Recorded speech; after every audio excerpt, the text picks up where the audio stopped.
how do you best describe all of this?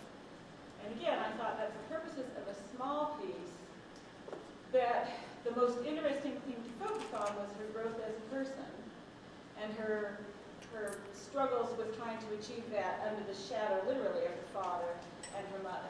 That was going to be something that we are all going to be able to relate to, you know, as people who tried to create our own adult identity versus our parents.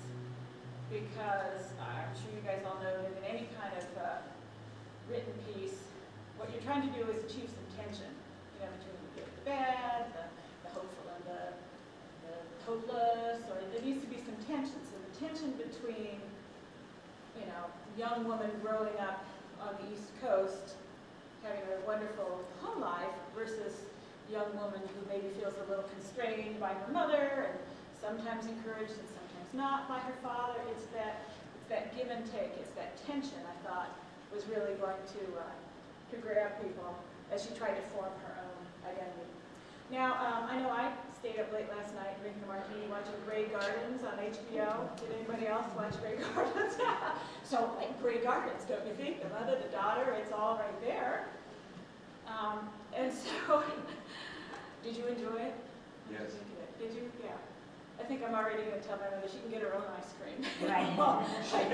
And I'm really relieved she doesn't like cats.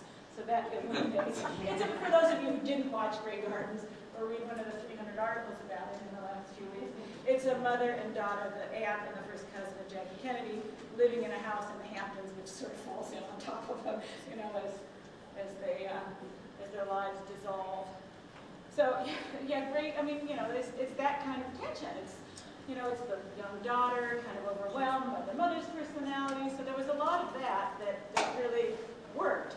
So actually, in this beautiful book available downstairs, I'm going to read to you a little bit from one of Anna's letters so you can see some of the stuff that actually got left out. But again, it just gives you a sense of, you know, how much there was. This evening, when Mother and I were washing up the dishes, we got to talking about my work. She confirmed indirectly several sentiments of which I had been conscious, that she and Father do not take any stock in either Mr. Lafarge or his teaching for me, that they feel that I am not very satisfactory, that my education has been elaborate and expensive, and that I have not lived up to it. I mean, that's an HBO movie right there. You know? Oh, I mean, it's quite tragic. So anyway, when it came time for me to make this work, you know, again, as I said, when I start my own book projects, I just sort of, you know, it's up to me creating things off the top of my head. But here there was all this great archival stuff to work with. And so I literally sat on the floor with all of her letters and all of the essays that ultimately went into this book kind of spread around me. And I had a highlighter pen, a yellow highlighter pen.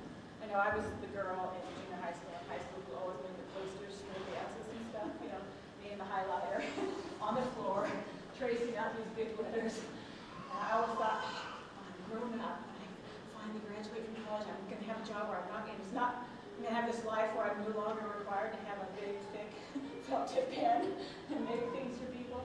But then my first job was in a lobbyist's office. And the first thing anybody said to me on the first day of work was, could you make us a chart? You know? I thought, oh, here I am again on the floor with the felt tip pen.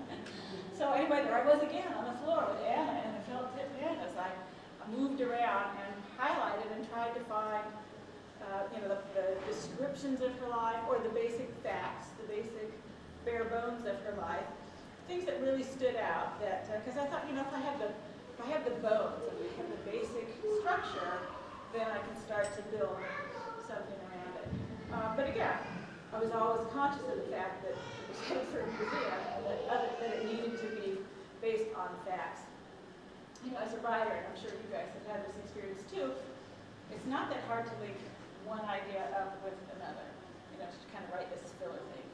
If somebody said, here's a paragraph on the history of the state of California, here's a paragraph on the history of Fresno, I could probably pretty easily write that middle paragraph that linked the two, just off the top of my head. It would read beautifully if a historian looked at it, they might say, no, no. But again, I was accustomed to be able to write those middle things without being concerned. So I had Susan, once I would write things, Susan would check it. We also sent it to Judith Coffey.